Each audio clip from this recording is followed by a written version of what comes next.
যখন এই পাখিগুলোকে আমরা আকাশে উড়তে দেখি তখন আমরা এটা মনে করি যে আমরাও যদি উড়তে পারতাম।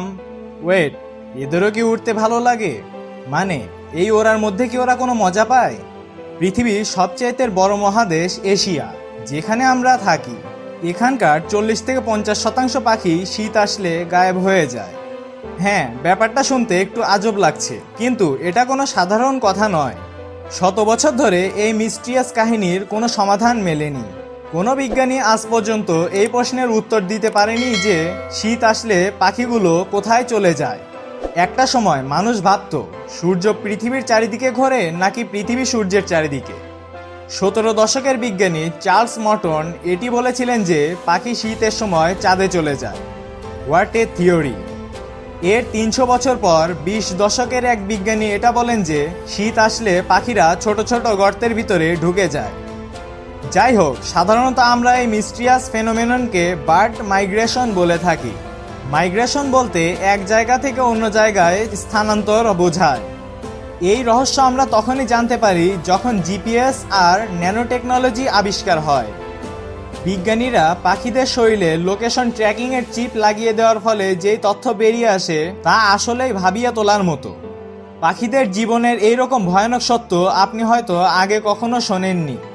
মাইগ্রেশনের সময় একটা পাখি এটাও জানে না যে মাইগ্রেশনের পর সে জীবিত থাকবে কি না।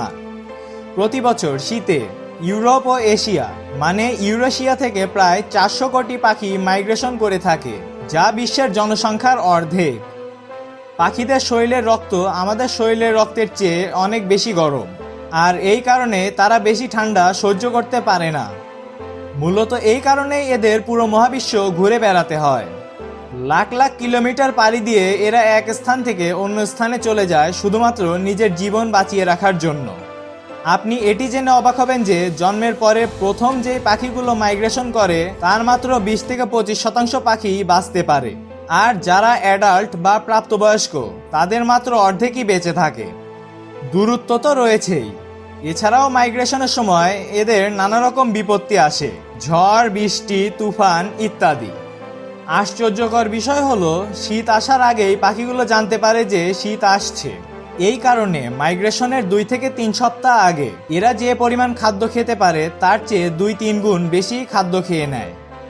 এর কারণ হলো এত দূরের পথ পাড়ি দিতে হলে তাদের প্রচুর পরিমাণ এনার্জির প্রয়োজন হবে। ভিন্ন প্রজাতির পাখি পৃথিবীর ভিন্ন প্রান্তে ছড়িয়ে পড়ে বেঁচে থাকার তাগিদে।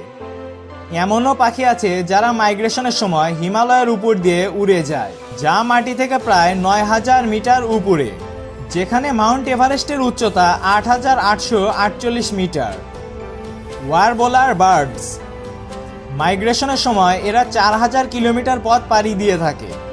যদি বাংলাদেশের সাথে তুলনা করি তাহলে পাখিগুলো বাংলাদেশের এক প্রান্ত থেকে অপর প্রান্তে একটানা 6 বার অতিক্রম করবে কোথাও না দাঁড়িয়ে। আপনি জেনে অবাক হবেন যে যাত্রা শুরুর আগে এই পাখির ওজন থাকে 23 গ্রাম, এবং যখন এরা যাত্রা শেষ করে তখন এদের ওজন দাঁড়ায় মাত্র 9 গ্রাম, মানে 3 গুণ কম। আর্কটিক ট্রান এই পাখির মাইগ্রেশনের রোড পৃথিবীর এক প্রান্ত থেকে অন্য প্রান্ত, মানে আর্কটিক থেকে অ্যান্টার্কটিকা, যার দূরত্ব 20,000 কিলোমিটার। প্রতি বছরই এই পাখিগুলো পুরো বিশ্ব রাউন্ড দিতে থাকে যাতে শীতের মুখোমুখি না হতে হয়। এখন আপনি মনে মনে এই প্রশ্নটি করতেই পারেন, এরা উড়তে পারে ঠিকই, কিন্তু পথ কিভাবে খুঁজে বের করে, তাই না? আপনি জেনে অবাক হবেন যে কিছু পাখির ঠোঁটের উপরে একটি ম্যাগনেটাইট থাকে, যা এক্স্যাক্টলি কম্পাসের মতন কাজ করে। আবার কিছু পাখি চাঁদ, সূর্য, তারা দেখেও তাদের পথ খুঁজে বের করে। কিছু কিছু পাখি তাদের প্রথম মাইগ্রেশন তাদের বাবা মায়ের সাথে করে থাকে, যাতে তাদের পথ খুঁজে বের করতে অসুবিধা না হয় এবং দ্বিতীয়বার যেন তারা একাই মাইগ্রেশন করতে পারে। তো বন্ধুরা, ভিডিওটি ভালো লাগলে শেয়ার করতে পারেন, এবং আপনি যদি এমনই রহস্যময়, আনকমন আর ইন্টারেস্টিং ভিডিও দেখতে পছন্দ করে থাকেন তবে আজব দুনিয়া চ্যানেলটি সাবস্ক্রাইব করুন এবং পাশে থাকা বেল আইকনে ক্লিক করুন। আজকের মতো এ পর্যন্তই, দেখা হচ্ছে আগামী এপিসোডে। ততক্ষণ পর্যন্ত ভালো থাকুন, সুস্থ থাকুন, ধন্যবাদ।